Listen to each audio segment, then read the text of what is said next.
when sugar was first introduced into the aristocrats, teeth started rotting. And they used to harvest teeth from other people, pay other people for their teeth, or from dead people and wear their teeth, right? Because they lost their teeth and they couldn't eat. So wealthy people were from dead bodies or from other people paying to have their teeth, made into dentures. And I think it's a conversation we have to have about hair. We're wearing other people's hair on our head. If you've ever felt frustrated with your hair, concerned about skin issues, or worried about the health of your nails, then this episode is for you.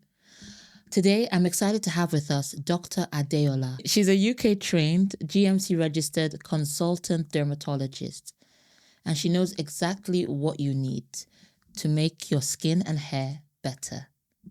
Welcome, Dr. Adeola. It's great to have you in studio Thanks, today. Ugonna. Thank you for having me. So tell me, Dr. Adeola, why did you study dermatology? Why are you interested in that?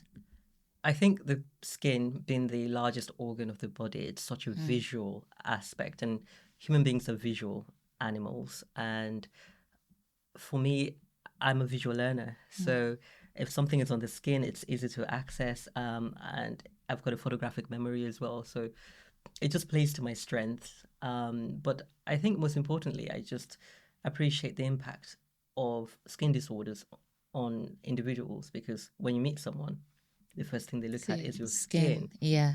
And even though we've got advancement in science and we've gone to space, the skin has so many cues about underlying health. So it's a visual map, and subconsciously or consciously, people might seem vapid or shallow by judging people by their appearance. But there must be something perhaps evolutionary level, on an evolutionary level, that means that it's quite an important aspect of determining someone's health. And I think if we go back to Darwinism, if people are so inclined to believe in that, I think it's about survival of the fittest. And I think looking at one's skin is the first sort of inclination as to whether this is going to be a successful mate or this is going to be a healthy person to have in one's clan. So yeah, no, I'm passionate about skin. I love it. And it plays to my strength as a person, as a physician, as a person. And yeah. Funny enough, people might think, if people are concerned about skin, then it's superficial. But you've just said that skin issues show you deeper issues. Potentially. Can you give me an example of? So, for example, most things are transient. Everyone in their lives has had some form of rash or the other. So that's the other thing about skin. Yeah. Most of the consultations that general practitioners or family doctors have is to do with people having skin issues. So there's no one person on earth that hasn't had an issue with their skin, be it eczema, be it infections, be it rashes, nappy rashes, a child, cradle cap. Those are all skin issues, aren't they? So when we're talking about things that might have deeper repercussions, me, for example, as a hair loss expert, one of the things that I really like to explore is the relation between certain types of hair loss and the associations with other disorders. So, for example, male pattern balding. People with male pattern balding have an increased risk of heart attacks and strokes. So, just by the fact that someone is coming with thinning hair, 3 times already increased risk compared to the general population of having a heart attack. So if someone's losing hair, they're more likely to have a males. Yeah, so if a man is losing their hair, they have an increased risk of heart attack and strokes compared to somebody who isn't losing their hair. So that's something, no? Yeah. Wow. Yes. But what if it's like inherited? We have lots of inherited disorders in the skin, just like we have it in other parts of the body. So something like acne, most of us have acne as part of puberty, as part of hormonal fluctuations. But in some people, they have family issues with acne. So not only do they have acne, they can sometimes get boils under their armpits, boils around their back passage, they can get joint pains. And that can be an inherited disorder. And it can be associated with other conditions such as inflammatory bowel disease. In that sort of inherited, it's a rare sort of try to have, but those are links. Those are actual links. Those are actually inherited disorders whereby someone has acne, but there are other deeper issues, especially when you start asking about their family history and they're telling you more about it. So it connects to other parts of their body. So when we see someone with a skin issue, if it's not something transient, if it's something serious, we have to make sure that there's nothing else we're missing. And I think this aspect is even more crucial in childhood skin issues. So it's something you might just think is just a transient rash might mean that you actually have to do more investigations. So sometimes children have a birthmark, but that birthmark means that they have potential problems with their growth, the growth of the bone. So if they have over a certain area, they might have longer length, they might have longer bone growth, and in very, very rare. So I don't want to scare anybody, but in very I'm already scared. no, but I'm just, in very, very rare circumstance. So for example, there's something called neurofibromatosis, which is like a genetic disorder. It's very rare. So don't worry if you've got, so you're allowed to have a few. But if you're having more than a certain amount, so you've got these sort of coffee-like marks, they call it cafe au lait. So if you're starting to have more than 5, say, on the body, then it's really a good thing to go and get that checked out to make sure that that child is not going to have sort of another more serious underlying disorder called neurofibromatosis, which has increased development of these lumps and bumps on the skin and neurological disorders, problems with the eyesight. So the skin is linked to many other parts of the body. It's linked in terms of when we're growing as fetuses in the womb, the skin, different layers of the skin grows with different parts of the body, different organs of the body.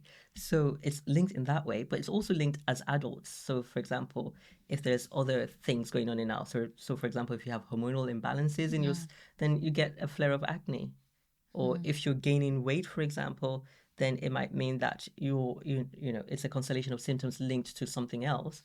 You have manifestations in the skin. So you get things like acne, you get things like increased hair growth in conditions called polycystic ovarian syndrome, PCOS. Most people might have heard about this.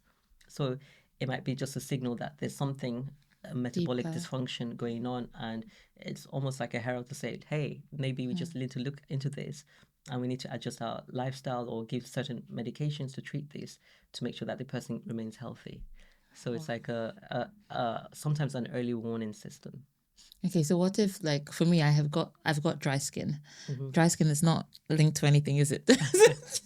No, I mean, we all have different types of skin. We have dry skin, we have oily skin, we have mixed skin. I think the crucial thing is that, dry skin just means dry skin. For example, if someone lives in a different climate, they might not have the same problems if they have different humidity. So if it's just dry skin on its own, then it's dry skin. But if it's dry skin and it's getting itchy and it's getting red and sore, then it becomes eczema. So yeah, so the other thing with eczema, for example, is someone, a child or someone has eczema, we ask about other things. We ask about, do you have a family history of hay fever? Do you have a family history of asthma? Because asthma, hay fever, and eczema go together. How? Because it's like we call it hypersensitivity pathway. So they're a bit allergic. We call it atopy. That's what it means. So if someone has asthma and hay fever, they have an increased risk of getting eczema, vice versa with all those other conditions. And if someone has a family history of that, we know that there's an increased risk of their children or, or themselves getting those disorders. So, yeah, so it can be sort of a warning sign to other things that you might be predisposed to. You mentioned warning sign. I heard from somewhere that your skin can tell you if you've got like high blood sugar. Is that true? Oh, yes, of course. And how? How do you tell? So, for example, when it doesn't even have to be high blood sugar, which is diabetes. It can be something called insulin resistance. What's that? So essentially what happens is, for example, we're gaining weight and we're getting more fat cells. Something happens. The fat cells sometimes stop responding to so all our body is a balance. That's what I love about the human body. It's a mimic of nature in a way. Everything is balanced, yin and yang, everything has to be balanced. And we have these feedback mechanisms. So, for example, if someone is gaining weight, for example, and they've gained a lot of weight, normally when we eat a meal that's high in sugar or highly calorific, our body produces insulin to try and diffuse the sugar out of the blood because the body doesn't like having too much sugar in the blood. It's not good for us. And that's with diabetes, and it comes with its own complications. So the insulin comes up and the body tries its best to clear out that, high blood sugar in the body. But sometimes when we gain weight or when there are other factors going on, it breaks out of that feedback mechanism. Oh, you've just eaten a big meal, clear it off with the insulin release. So what happens is we know that with increase in weight, for example, the body's insulin doesn't really, the fat cells stop responding to insulin as it should be. So it's like saying, hi, guys. And the guys are like, well, what? We're not listening. So the body tries to produce more to say, look, I really don't like this. I want to make sure that this sugar is out of the blood.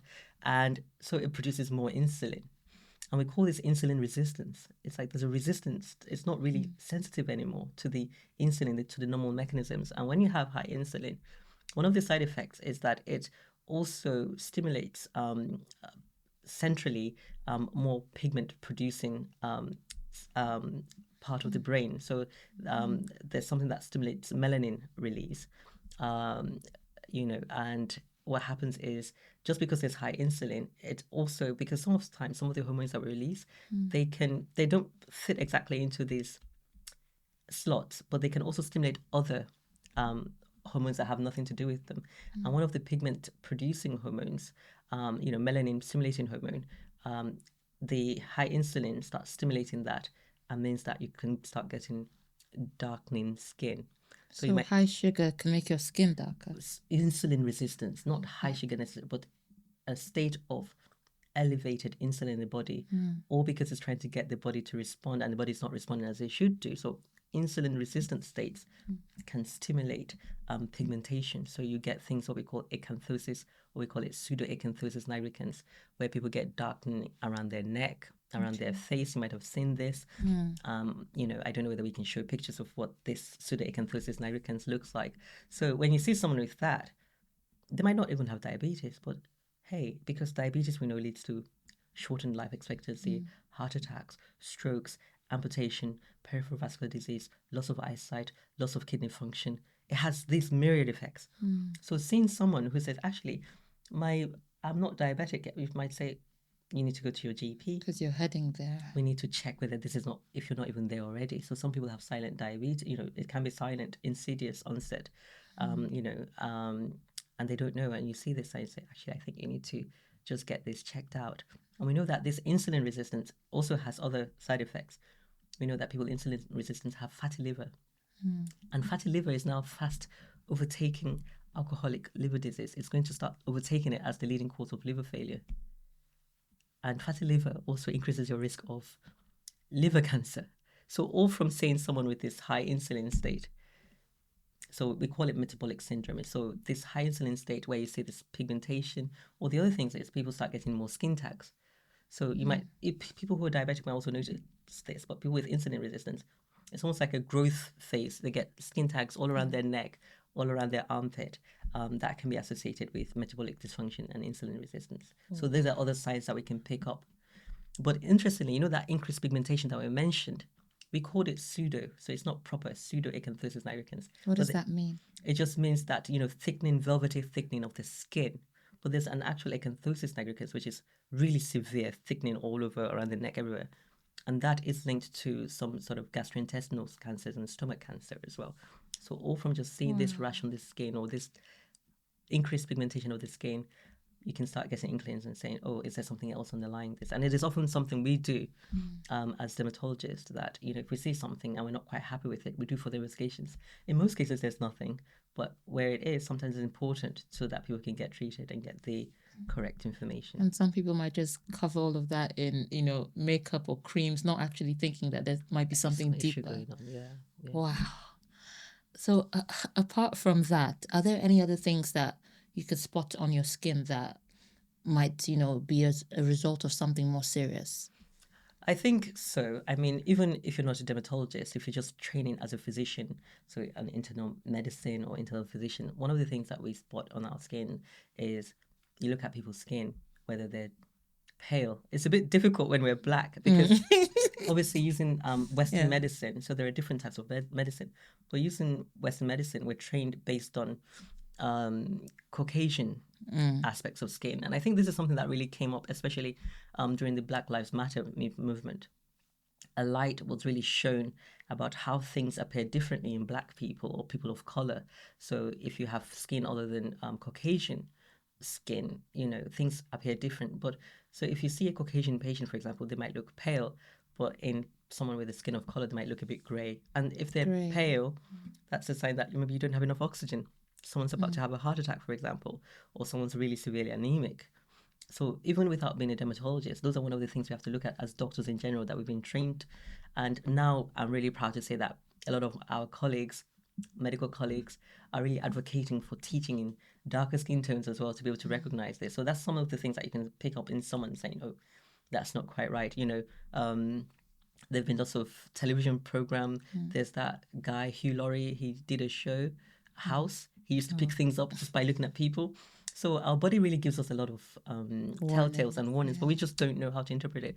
But when someone really knows how to interpret it, it's life-saving, isn't it? So that's one of the telltales. Or if someone looks yellow, we all know about jaundice, even in babies, that tinge, saying, oh, you need to check out the liver. We need to make sure that everything around that, we call it hepatobiliary tree. So the bile ducts, the gallbladder and the liver and the pancreas is all going okay.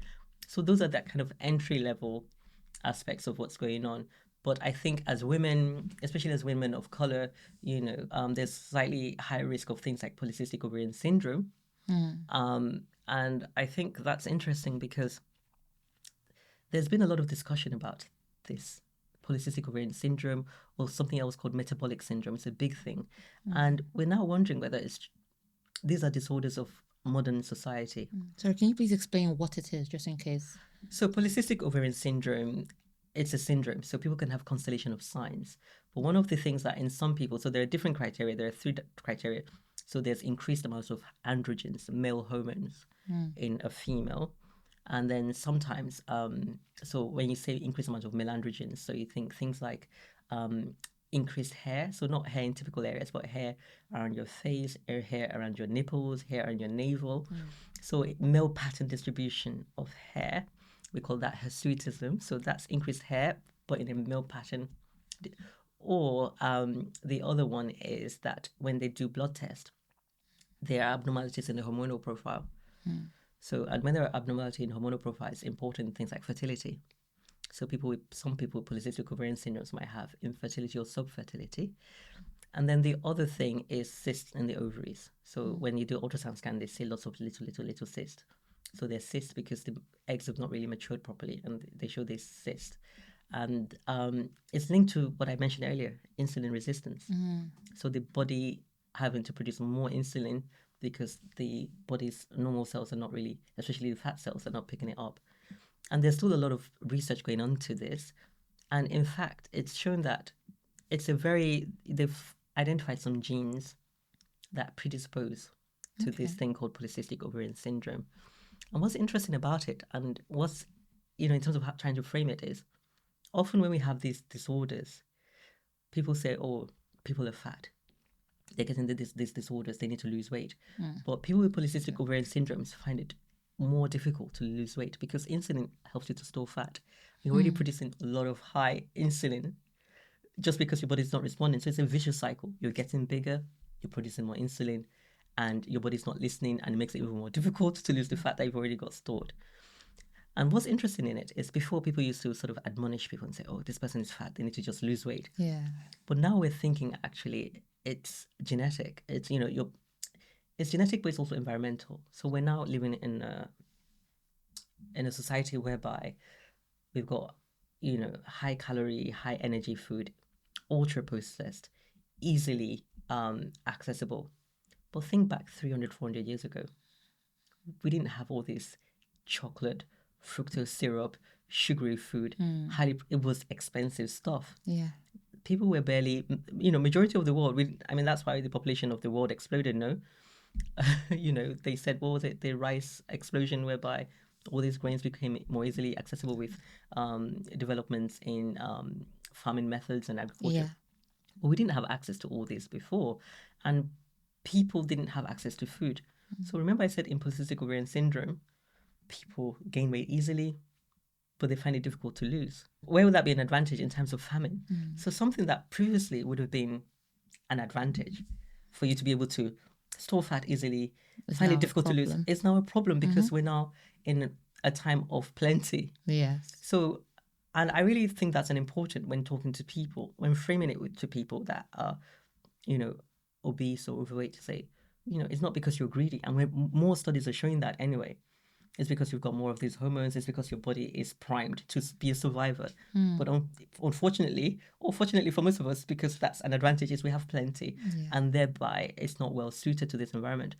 And I love discussing that with patients. And I think framing it like that has hopefully helped others understand it and have a more compassionate attitude Towards people. towards people with who are heavier, because it's not that they're just greedy, it's that their genetics is primed. There was an advantage behind this thing before. And it's important because some of the genes that have been identified in polycystic ovary syndrome has been seen, the same genes in blacks, in Chinese. And how far away have we moved apart? So at some point in our earlier ancestry, this was an advantageous thing. And it does make sense, isn't it? That when there was not so much around, these people would have probably a survival advantage. And there's a reason these genes have been kept in. And the important part of that is now that these new drugs, you might have heard of them, Ozempic, Yes. Mounjaro, Wegovy, they've been developed. They've actually targeted that pathway to try and make people more sensitive to. So not only are they going to be losing weight, but their metabolic profile is hopefully improving because they're becoming more sensitive to insulin. It's not so high. And maybe people need this medication. So if people are finding it difficult to lose weight, if they've got polycystic ovaries, these medications might not only prevent them getting diabetes, having a higher risk of heart attacks and strokes, having all these problems with issues, but actually just help them to be more regulated in terms of their intake of food. And also in some of these medications has been, some people have experienced lower hunger and they've been able to lose weight using this. So I think it's important that people know that it's not their fault and there are solutions to this. And I really like that solution-minded way of thinking. There's a solution to this. You have a problem, go to your GP, go to your family doctor, speak to an endocrinologist. They deal with hormones. Endocrinologists deal with hormones. Speak to them and see, because there's always a solution. We just have to go looking for them. And we have to empower people to go looking for those solutions. Speaking of hormones, you mentioned, with PCOS, women having more hair, like androgens, excess androgens, yes. Yeah. Why is it that okay, this is something, it sounds like a silly question. No, nothing's ever silly. Why is it that I've noticed, like with me or other women I see, mostly African women, why is it that when we're pregnant we start growing hair around our chins? Well, there's many factors, and I really want, hopefully we have some endocrinologists as well to come into it, because obviously growing is we call that hirsutism. So sometimes if you're pregnant and you're pregnant with a male baby, some of their hormones, their male hormones, leaks into the blood, and the testosterone, which is what makes you male androgens. So we talk about hormones. So male hormones are called androgens, and they're what makes people male, in terms of the way they become men, their muscle mass, their male anatomy developing, but also things like hair. So one thing that happens when we're pregnant is, one, we gain weight. And when we gain weight, sometimes the fat, the way the fat is arranged, it can be easily converted to androgens, male hormones. So some of the fat cells start getting converted into androgens. Hence, people who are heavier might have an increased likelihood of having these sort of hairiness than people who are not as heavy. So that's number one. And sometimes if someone is carrying a male baby as well, sometimes these male hormones from the baby, the fetus inside, can also circulate into the blood of the mother and increase their risk of getting these male hormones. And male hormones act, hair around your chin, hair around your abdomen, hair around your areola. So those are male sites, so hirsutism.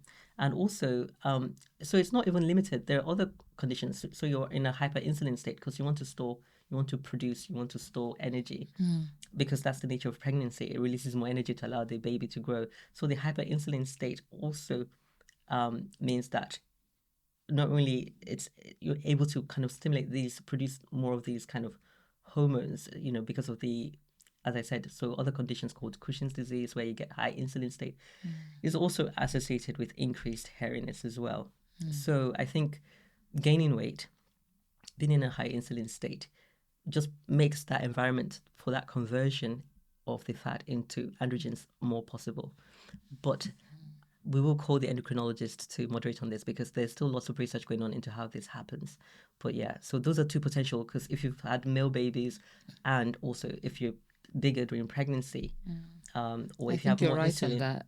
more insulin, then kind of increases the risk. But some people are genetically, so some people don't have any problems, they're just hairy because it's genetics. We know that certain ethnicities or people from certain areas have just higher risk of not a risk, but they're just hairier than other people.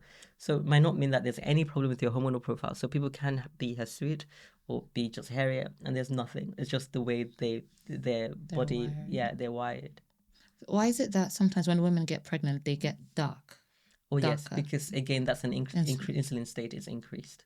Okay. Because your body is primed to just produce lots of glucose, lots of sugar into the body for the energy to power this life form, and also there's lots of insulin circulating to try and make sure that that's why people have a high risk of diabetes, gestational diabetes, because your body is kind of a pro-sugary, pro-insulin state. So sometimes it tips people, even really slim women, into gestational diabetes. But as I said, that insulin state also stimulates the melanin-producing stimulating hormone, which can then increase the in terms of the darkening of the skin that can be seen during pregnancy. Oh, I've always wondered about that because I'm like, oh, why she's light now and then she's dark Okay, now. yeah. So what's Yeah, going but it's on? not so overt in people with lighter skin colors. But we just, as people with skin of color have not. So why are we the way we are? Because essentially we all have the same amount of melanocytes, which are the pigment producing cells. But what just happens is that the way it connects to the surrounding cells in darker people of skin of color, there are more connections to to the other cells in the body, pushing pigment into them. They have bigger stores of melanin, pockets of melanin, and also the shape of melanin is slightly different, and the degree of pigmentation is slightly different.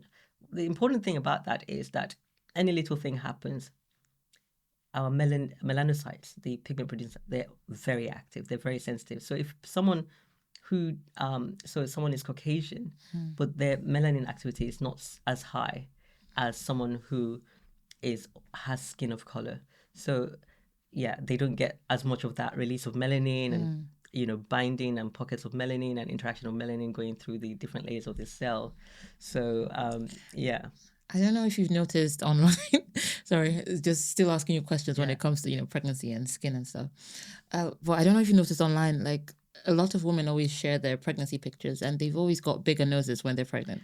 Yeah, but that's a Black women thing. It's not. I'm not quite sure why that happens, and I think also because it reverts back to so we say nose spread is one of the first tell of a Black woman. Not all Black women, but a lot of Black women when they're pregnant, their nose morphology changes, the shape of but it's not a Caucasian thing, is it? No, I don't see that. I don't see it. So I've looked for it, and people were even saying, "Oh, yeah, that certain celebrities, I don't know, have their nose spreading when they're pregnant." It must be in the soft tissue because the nose reverts back to the normal shape once the baby is delivered. So something in the hormonal profile or in the body state. So also when you're pregnant, sometimes that skin tax that I was saying increases as well. And I don't know whether you notice, like, you've got these little black dots around your eyes. Mine got even more during pregnancy. It's called dermatosis papulosa nigra, DPN. That's such a long name. Yeah, we call it DPN for short, but you get these black dots, like Morgan Freeman, Yes. we call it, Dots, but we all have it to some. Even Beyonce has, if you show picture, there's a picture with Beyonce with a DPN, like freckles. They look like freckles. But I noticed that mine got more during pregnancy, and some of my other friends have said, "Look, I noticed this." So I just think that pregnancy is almost like a growth state, pro-growth. And interestingly, even in pregnancy, not only is it a growth state, your immune system is slightly lowered as well. So that's why, in some unfortunate incidences, people can get cancers during pregnancy, not to scare people, but it's just because it's just that lower immune system and a pro-growing state to allow the baby to survive and not be attacked by the immune system and to keep growing. It allows other things to happen. So maybe your nose also is spreading and the soft tissue is getting thicker and bigger because it's the pro-growth state. But I haven't researched that. But yeah, it is a thing in our culture, in Black culture, that people's noses spread when they're pregnant. So yeah, drop that in the comment if your nose is spread during your pregnancy. You specialize in hair loss. Yes, correct. I've heard that, well, for me, in my own experience, during pregnancy, you're growing more hair, and then after pregnancy, it's like you're losing hair. Why is that? So you're not actually growing hair. So we have different cycles. So the hair grows in cycles. So we've got different cycles. So anagen is the growth phase of the hair cycle. And then we get catagen, where it's kind of coming out of that phase. And then we have, it goes into telogen, where the hair starts. That's when the hair then can come off and shed. And there's an in-between phase called kinogen. So we've got anagen, catagen, and telogen phase. And the anagen phase can last anywhere between 2 to 9 years. And anagen is what determines the length of your hair, because that's the growth phase. So if your hair grows by a certain amount, so for example, say if it grows by a centimeter a month, Black people might grow a bit not as quickly for various reasons. We can always talk about it in another post or this post if time allows. But that's what determines the length of your hair. So that's the anagen phase. And then the catagen is shorter. It's a shorter phase. And then the telogen phase is about 3 months, where your hair's just sitting there, but it's going to shed. But when these phases, it's not all at the same time on our head. So imagine if it was all regulated at the same time, our hair would grow and everything would shed off. Shed at the same time. So in everyone, luckily, we're all in different phases. And we usually say that most people only have 10% in telogen phase. So that is only 10% of their hair that's shedding or less. Because if everything was shedding at the same time, we have periods where we're just bald, then we have hair. Bald and we have hair, and now our hair doesn't work like that. So, but in pregnancy, what happens is that it's a growing environment. The anagen phase gets longer. So, and the telogen phase doesn't really happen. It's kind of held. So what happens is if you're not shedding any hair, what does it feel like? Thicker hair. If your anagen phase is lengthening, what does it feel like? Longer hair. So the effect, so it's not that you just got more follicles or anything. It just means what you have on your scalp, you're holding onto it for longer. Hence why it feels thicker and fuller. And then get this, when the baby's out of the system, you've got sleepless nights. Remember I said 3 months? 3 months later, after the baby's born, that's when you start seeing all that shedding, because the telogen comes back and says, hi, so you had this 3 months ago, you had the baby, it's time for me to come back. But what happens is that because a lot of the hair, maybe more than even usual, has been held in that phase, it's been held back, a lot more sheds, and it sheds suddenly. And then the anagen phase also potentially is not as long as it was before, so you get a lot of shedding. And to be fair, we call that telogen effluvium. And to be fair, telogen effluvium happens in lots of states of trauma, infection, sudden weight loss. Those are things that can trigger your hair to just shed suddenly, in terms of from that time of insult to 3 months later. Usually it's about 3 months later, you get that shedding. So it's a telltale sign. So if something's happened, something significant, something severe, something stressful, something changing the health, you can, in some people who are predisposed, have that shedding. And sometimes what happens with that shedding, we call that telogen effluvium, that shedding of hair suddenly, it can actually unmask any underlying hair disorders that people have not noticed. So like male pattern baldness or female pattern baldness can then sort of show up. They've been there, but because the cycle has kind of been holding it, when this is dropped off, it becomes more overt, more exposed, and say, oh my goodness, there's a big patch of hair that is really thin that I'd not noticed before. But what about all these creams and stuff that people produce saying, it's going to do some magic to your hair? Do these things actually work to prevent that phase from happening? So what I really love about this is that there's now more research going on into trying to figure out what works, because I think there can always be more research, and I don't think there has been a lot of research into this area. They've been, obviously, for a drug company, it's in their interest they pour a lot of money and see whether things work. It costs so much money to do research. And, so a lot of people claim that things grow hair. But the thing is that when we're born with a fixed amount of hair follicles in our body, on our scalp as well. So we're covered in hair all over, but obviously it's a bit thicker and it's, more prominent. We call it terminal hair on our scalp. And we're born in a fixed amount. Until date, we can't make new follicles, just like we can't make new nerve cells. Even if you buy all these expensive creams. We're not making. So I'm not going to dismiss them, but I'm just going to break it down that just like the nerve cells, if unfortunately someone has a nerve injury, they can't make new nerves. That's why we're still working on that, and there's a lot of research going on. Things like stem cell, looking into that, but we can't make new hair follicles. And that's another point that I'm going to label later on, because, for example, once there's scarring and that hair follicle is lost, it's not going to grow back. So I'm going to come onto that later. But what some of these treatments do is, a lot of the hair conditions, maybe it's just under stress. It just could be telogen effluvium. It was going to grow back anyway. In most people, after the 3 months up, your body's geared again, your hair will hopefully return back if there's no other underlying things like it's unmasked. Yeah. So sometimes people get these creams at a point where the hair was always going to grow back. So what is it to say it was a cream that grew it back? What is it to say that it was just not the fact that the hair was going to grow back anyway? Number one.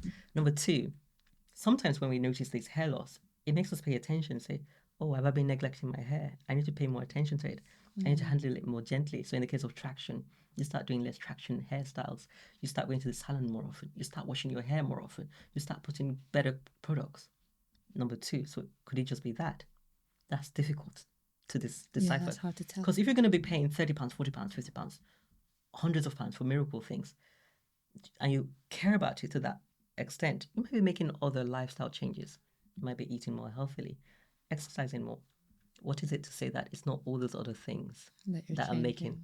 So that's one thing that makes it really difficult to say, is it that hair growth or not? And that's why we need more studies.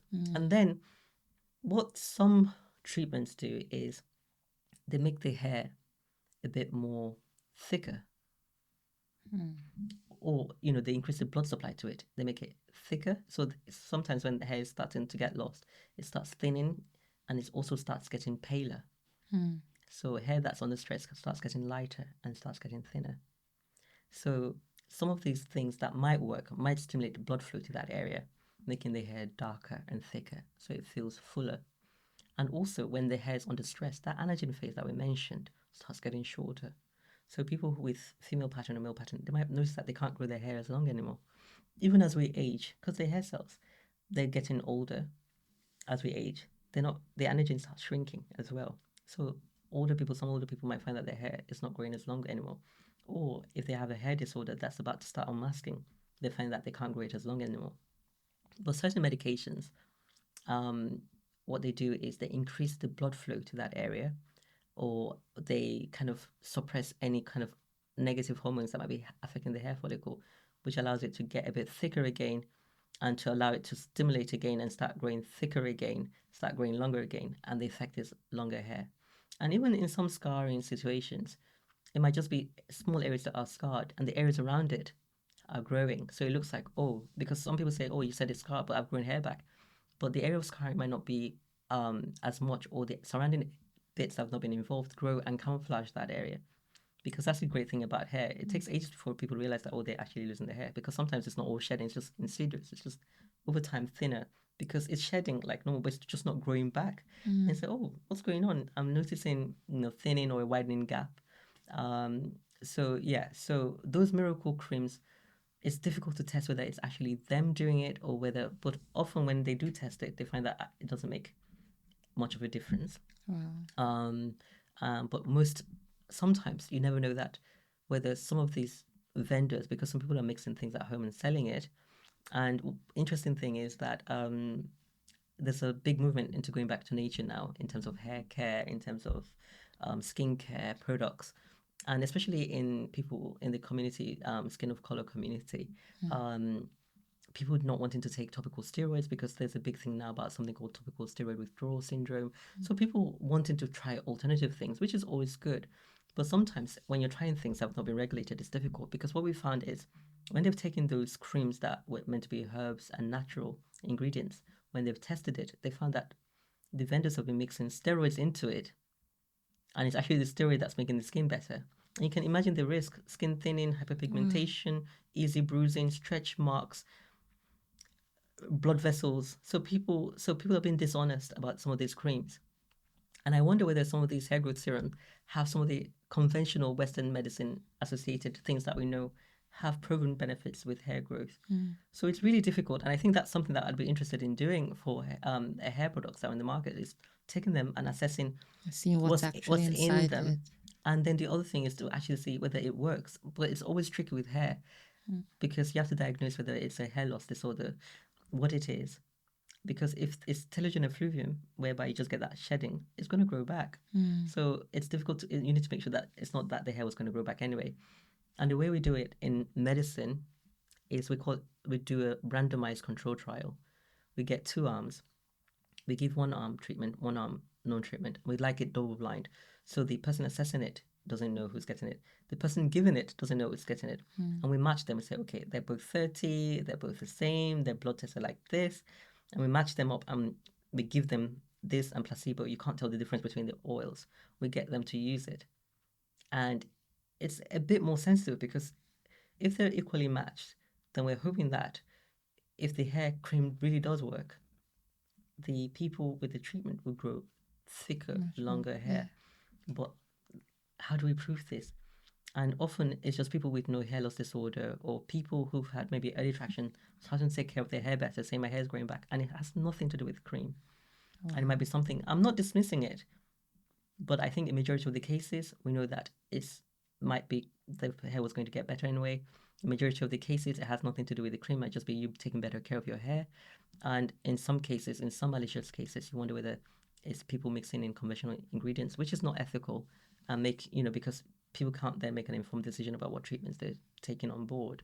So it could be that, but I don't believe in get fast miracles, and also it comes to a point whereby if there's advanced hair loss with scarring, no miracle oil is going to grow that hair back. And sometimes I discuss with patients that what we're trying to do is stabilize the hair loss so it doesn't get worse, and you can still do styles that can effectively camouflage your hair, and you can still carry it out. We don't want it to progress. That's the aim, and I think that's important. And I really dislike and I really resent it when people get false hope. I don't think that's fair on anyone. I think it's about getting on that journey, making sure that they make informed decisions, they're able to look after their hair, and they're able to fully perform in society confidently with good body image and good self-esteem. And sometimes people spend so much money and they're so vulnerable, and people are, I feel that some people are potentially taking advantage.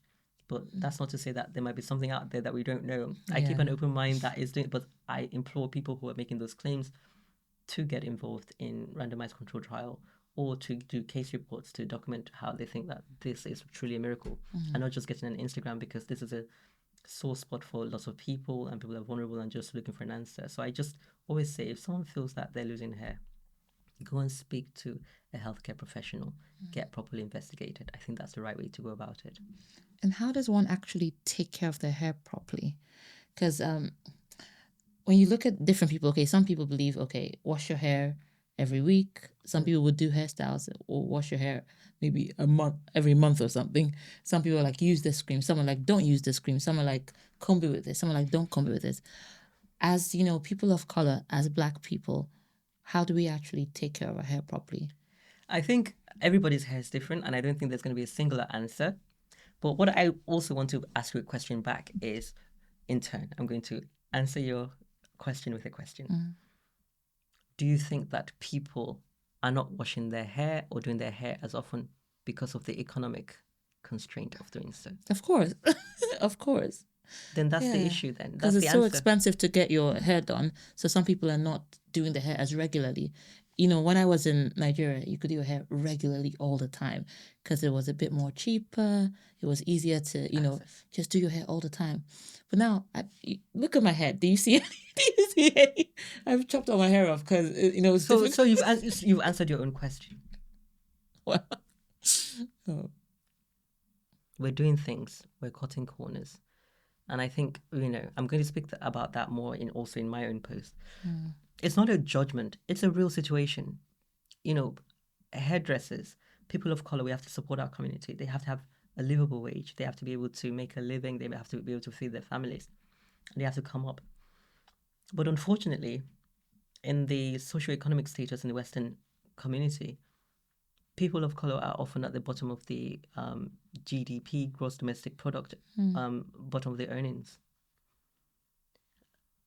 So it's not just about hair, it's many other health factors that they're scoring really poorly on, because we're when you come into a society, especially if you're a first generation immigrant, if the hair is this price, is that what you're going to focus on? Are you not just going to cut it off or just neglect it? Yeah. Not because you want to, but because there are barriers And you in need place to make a sacrifice. and your survival state as well. So it's a vicious cycle. And also, if you're in a pro-stress phase, you're trying to settle your family, you're trying to get an income, you're working all hours, you're not sleeping well. It also increases your risk of getting hair disorders and your hair not growing well or properly. So it's like a multifactorial thing going on. You have increased stress. You have less access to economical stability, and also the people here are charging more money. Rightly so. There's nothing wrong with that. We need to support our community. We need to be respectful. But these are the barriers to making sure that their hair is properly nurtured.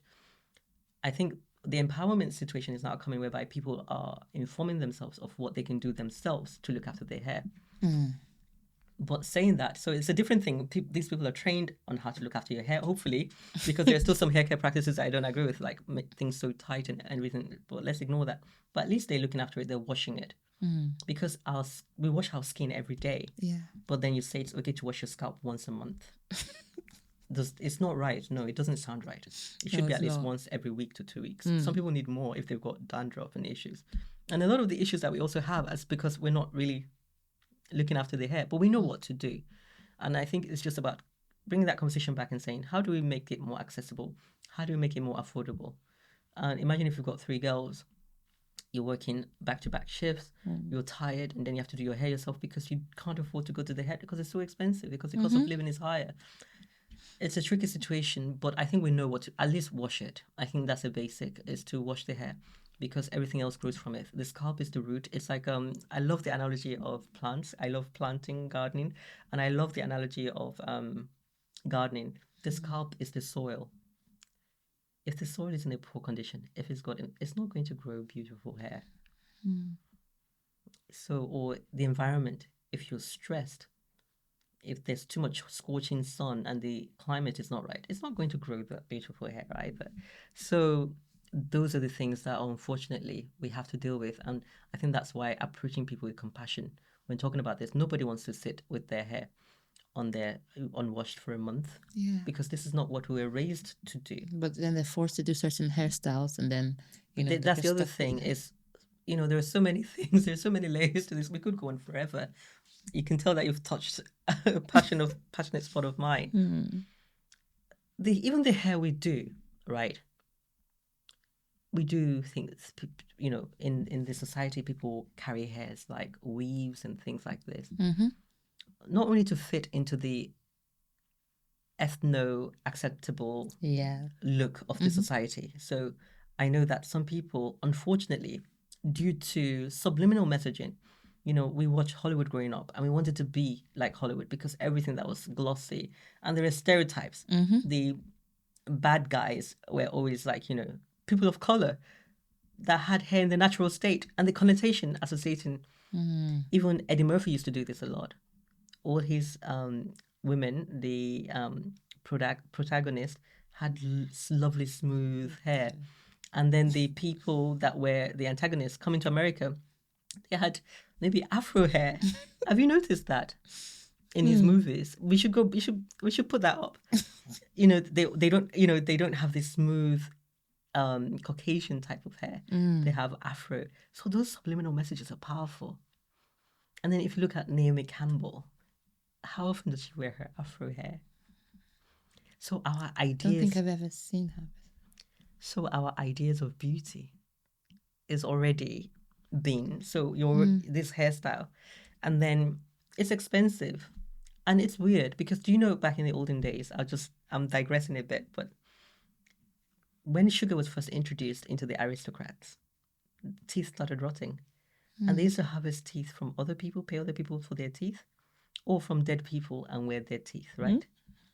Because they lost their teeth and they couldn't eat. So wealthy people were from dead bodies or from other people paying to have their teeth, made into dentures. And I think it's a conversation we have to have about hair. We're wearing other people's hair on our head. I know it's acceptable, but it's something that, do you think it's something in the No, future? it is a bit twisted. Is it something? It's a bit twisted though. And also, Chris Rock did an amazing documentary about Yeah, I it. watched it. Well, Good hair. good hair, but it's something that we're going to look back potentially, hopefully, when we fully embrace ourselves as who we are with all our hair and all its glory and find a way. It's something that we're going to look back on and say, do you remember that time we used to wear other people's hair on our And head call it human hair. and call it human hair And sell it for a higher price, and then rock it and just everything cut like someone's that. hair, sew it on your head. But saying that though, I mean, there is a place, because if someone's got alopecia, they need to be able to present themselves in society in their best form. So again, we need to take away that stigma and saying, look, this is how someone is presenting themselves. It's engendering confidence. They know the source. If they know the source of their hair, if they know that it's ethical, they know that it's healthily sourced and it's well, and they look after their health underneath it. There's nothing wrong with that. I think the issue is when you then start wearing the weaves because of what's acceptable to the society around you. And that's a difficult conversation to have. And on top of that, not only what's acceptable, because it's so expensive, you keep it on for longer because it's so expensive to do in the first place and you're not looking after the hair underneath it. And I it's think all dirty and a lot. but it's a difficult conversation. Nobody wants to do that. Nobody wants No one dirty wants hair. to talk. Yeah. So I think we need to just take away that stigma and the judgment and saying, how can we do this better? If you're wearing wigs, because I wear wigs as well, because, I myself have a hair loss condition. And I think, it's important to be able to talk about that, camouflage and prosthesis. That's what we call it in dermatology, when we order, because some people can get wigs on the NHS, although that is another thing we're fighting for because it's been phased out. But people need to be able to be fully themselves and present themselves fully in society and be able to represent and be able to partake in society. And I think these issues, they should be talked about without stigma. It's expensive. Have compassion. Come from, because that's how we get solutions.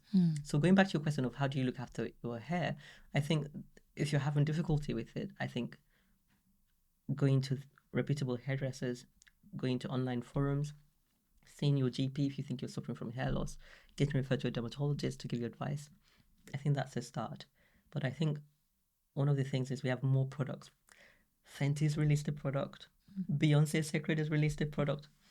Those are I feel like those are more perhaps on the high end. But we've got Meal, we've got so many more products on the market. Booklem, so many more. Ori hair, Titi, she was on Dragon's Den recently, producing more options. Because just as creams, I always tell patients this: when the company is manufacturing a cream, they've got all the good intentions, put all the ceramides in, put the, make it, allergy free, make it user friendly, make it tolerable.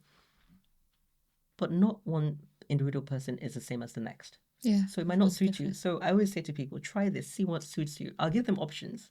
I say, look, there's a range. Try it and see what suits you. And I feel like hair care is a bit like that. It will still moisturize you, but some might do it better for your hair than others. And some people have Teflon hairs. They can twist it, weave it, braid it. It will never break, but it's on a distribution curve. So there will be those people with hair that's tension. Don't look to them and say, she's been braiding her hair all her life. She's been wearing weave and nothing happened. Don't look to them. Yeah. On the other end, some people just barely look at it. It's like shedding. And most of us are somewhere in the middle, right?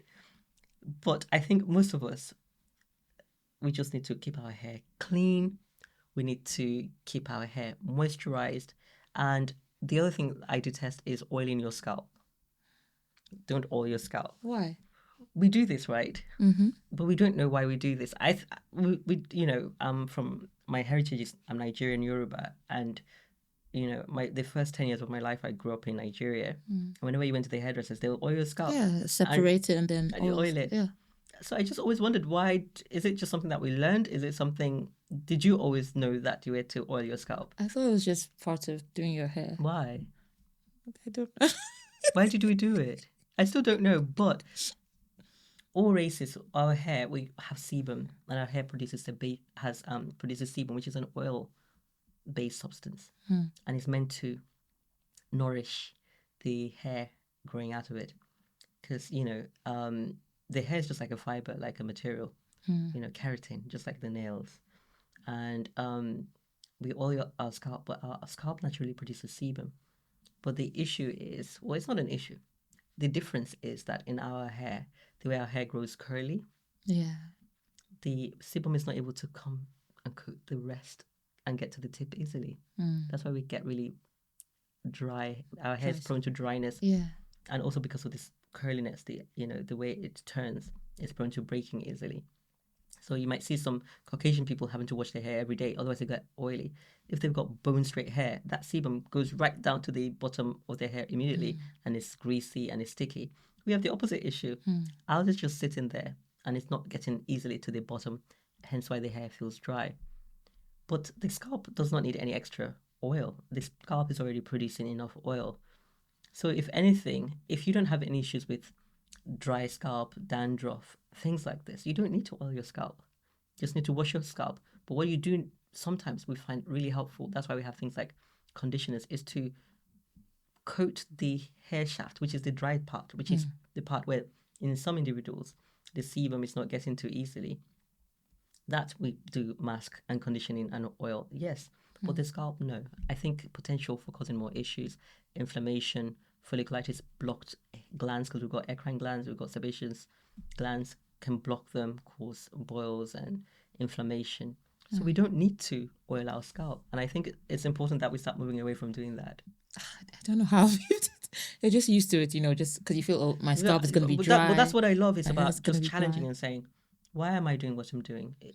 Because a lot of things are passed down to us and they're beneficial. But that doesn't mean that some things are passed down to us and we don't really know why we're doing it. And I think hair oiling the scalp is an important one. Why are we oiling our scalp? So we don't need to oil our scalp. Wow. Okay, how do you prevent dandruff? That's another thing that we go into later. Well, if you have dandruff, there are lots of things you can do over the counter. But first thing is to wash your scalp, wash your hair more often, and then if that's not working, um, things with tea tree oil sometimes can help. Shampoos can help, antifungal shampoos. You can buy them in local pharmacies. But I'm going to be doing a deeper dive into dandruff in some of my things on my social media page. So you can find out more. But I think the most important thing is dandruff is excess sebum, excess oil, and flaking and dead skin on the scalp. Wow. And sometimes with that excess sebum, there's a yeast there that loves to feed on it. We all have it on our body. It's called malassezia. And it's proliferating and the body doesn't like that. It's making saturated and unsaturated fats. That's, the unsaturated ones are the debris. It's causing inflammation. It's causing itching. So one of the things is just maybe if you're having dandruff and only washing once a month, to increase the frequency to once a week, to every 2 weeks if you find that your hair is super dry. And then using, antifungal shampoos, selenium sulfide, all those kind of things that you can use to kind of treat it. But I think the thing about black hair is there's a conundrum. It's a balance between keeping the scalp clean and healthy versus making sure that the hair shafts are well moisturized and they're not going to break easily. So what's the best sort of thing to use to moisturize your hair? To use moisturize black hair? I think, a lot of people now are moving towards more natural products. The hair is like a fiber, and there are various aspects to moisturizing. Oils, certain oils help give it a bit more elasticity. Proteins can help smooth it out so that the hair in it can be better, so that the moisture in it can be better maintained. And then silicone. I know that a lot of people don't like it. It's got a bad rep, but some products with silicone in it means that it's a smooth coat. And again, it means that it's less porous and easy to dry out. So some of the products that we use in terms of products with a lot of oil-based conditioning, they have conditioners in terms of the formulation of the product, has a lot of, number one ingredient is always water in terms of conditioning, but then they mix all these other things into it. So things like if you don't like, other oils, make sure that you're not allergic to. There are some nut oils that are great in terms of keeping that area coated and slick. And coconut oil is meant to be very good at maintaining the integrity because of the protein of the fiber of that hair. And also protein. Like some people have little proteins in various lengths, amino acids, or peptides or protein to coat that fiber and to help the integrity so that it holds moisture better within it and it's not so easily damaged. So there are lots more products now. There are lots of brands. I know that there's a big issue with black brands being taken over and then the formulations changing. People complain a lot about that. But you'll see that a lot of people in the community talk about certain brands that they find really helpful in terms of keeping their hair moisturized, also keeping their hair supple enough to style without breaking. Because I think that's the key thing. It's not just moisturizing the hair, it's about maintaining that integrity because our hair twists and it can break easily in those acute angles, in those twists, they can break. And what we do want is just to have something that means that it's elastic, it doesn't break easily, so that because the hair is always growing, but the reason ours is short is through grooming practices, we just break it. You know, when you're combing it, you hear that it's actually the hair just breaking. That's why it doesn't grow long. So people talk about length retention. So those products are kind of there to kind of improve the integrity of the hair fiber so that it doesn't break easily and it's supple and also it looks healthy, has a sheen to it. Is it true that when you thread your hair, it makes it grow longer? Because, you know, back home, you know, as a girl, you know, they always thought, oh, let me thread your hair, use thread on your hair. It's going to make it grow longer. I don't think that's necessarily true. Maybe the threading stretches the hair because our hair is elliptical and it's like, you know, it's like a coil. It springs some people's hair because we all have different types of hair. But I don't think it necessarily does. I think there are two things. One is, does it protect it from the elements so it doesn't get more porous, it doesn't get more shear forces, it doesn't get broken easily. But some people argue that the act of the threading can actually dry the hair out because, you know, the environment it's in, it's not allowing, it's not allowing the exchange of moisture and that can dry their hair out. And I think more importantly for me, in terms of the threading, I don't think there's anything wrong with threading. I think potentially maybe it makes it look longer because it stretches the hair because you're stretching the hair when you're threading it. But I think the key is how much tension are you putting on the root? Because people doing threading, as long as it's not tense and as long as it's not there for too long, hopefully that's not an issue. But it doesn't necessarily make it grow longer. But I think it doesn't make it grow longer. The potential is it stretching it? The potential is maybe does it prevent the hair breaking as easily? Because everybody's hair is growing. It's just, is it helping it retain it? But then we haven't had randomized. These are people saying, oh, it's doing this, but there's no study. We don't know whether, because we know lots of people that threaded their hair and their hair was never long. Just a feeling, and then everybody copying it and nobody actually coming back to say, did it really work? I don't know. I don't think so. I don't think threading is what's going to make your hair grow longer. And I think, if anything, I think some people's hair was always going to be longer anyway. I don't want to completely dismiss it because I've not done a study. I'm a big believer in evidence, but I don't think based on that is what's making your hair grow longer. You know, some people do it to their daughters when, you know, their little babies, when the hair's not growing. They decide to, you know, either thread it or use something to... That's the other thing about baby's hair. It takes a while for the baby's hair to all grow evenly. And I'm really keen on people not doing too much to children's hair under the age of 4. Keep it simple, twist, not put in tension, because the hair is going to grow anyway. The hair is just getting regulated and getting into a cycle. And the scalp is so sensitive. So they're thinking that's the threading that worked. But it was just like telogen effluvium. It was going to grow back anyway. It's not the miracle cream. It's not what you're doing. The hair is just coming into its own, maturing, because they're babies. Like everything else is going to develop. And it's not what you're doing. I think sometimes we have a lot of pressure placed by family members saying, oh, your child hair is not growing, or it doesn't look neat, or it's not present. And I think we just need to just block those voices out because they're not helpful. They're putting pressure when there's no need for any extra pressure. Keep their scalp clean and, you know, keep the child comfortable. But it's not necessarily threading in this case. When you're talking about babies, it's nothing to do with the threading. Their hair was always going to grow back out itself and you were just interfering with it. And I'm keen that on babies, you know, their scalp is not so tough. The hair, you know, you're putting tension, you know, potentially just setting them up for traction as they go, you know, starting traction early, because traction is just putting tension on hair. And repeatedly, after a while, the hair will stop growing. And that's usually, you start seeing this manifesting in very young people.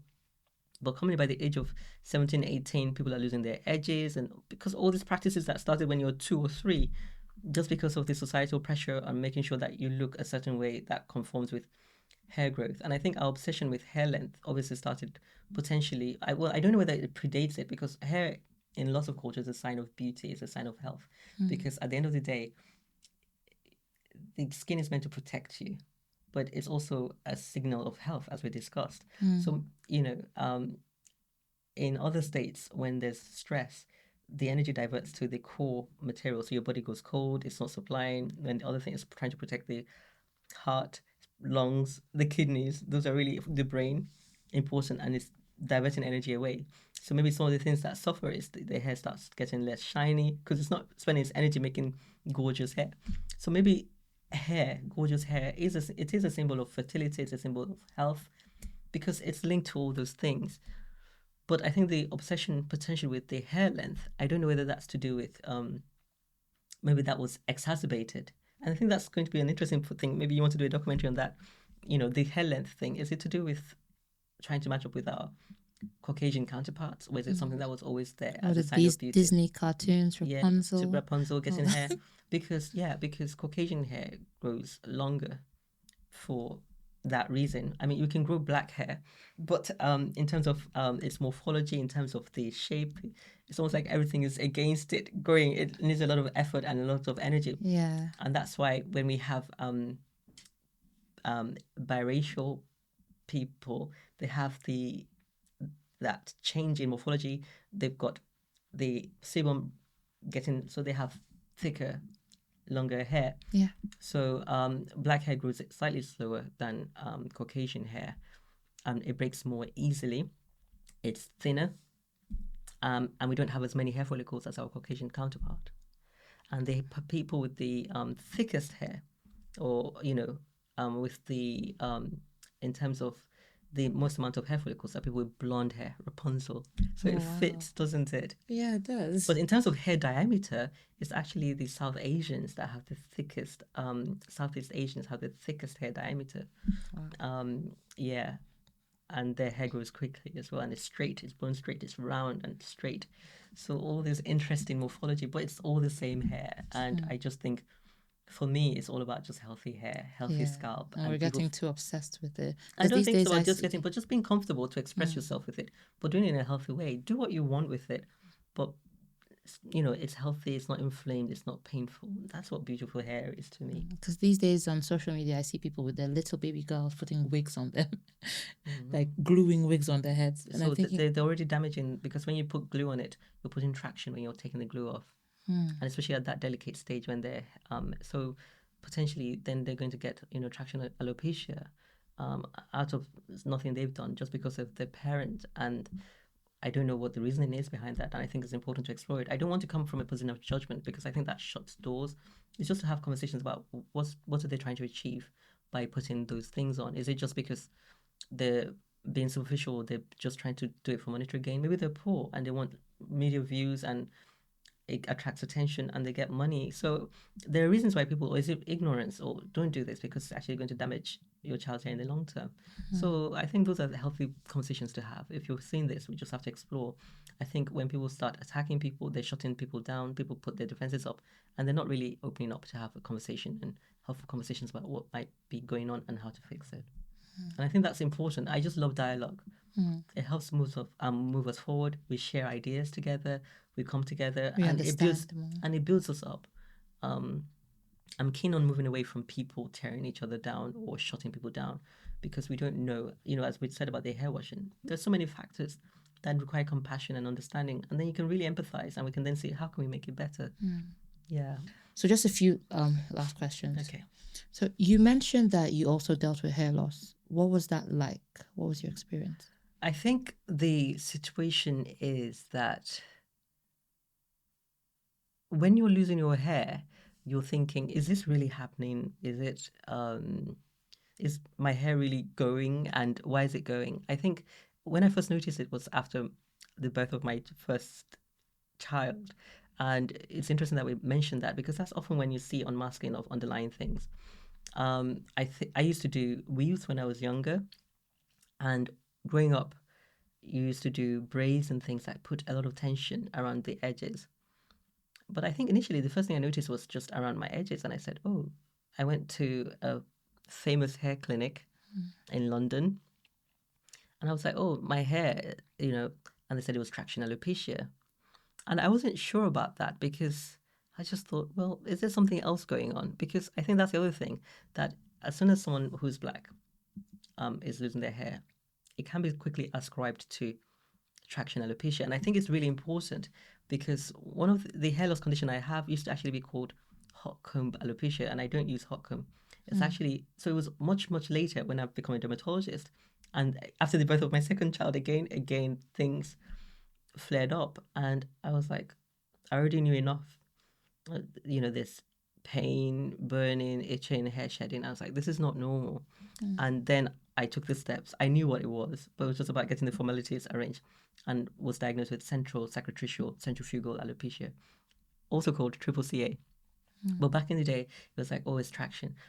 So the difficulty is when you have one, you can have lots of different types of hair loss disorders, but triple CA is usually losing hair in the middle of your scalp and the hair's thinning out, and it's a scarring alopecia. So as I said before, if you're having scarring, you have to do something about it fast, because once it's scarred, there's no hair growing back. So it's really paramount that if you're getting any bald patches that's associated with pain, burning, stinging, you need to seek help and make sure.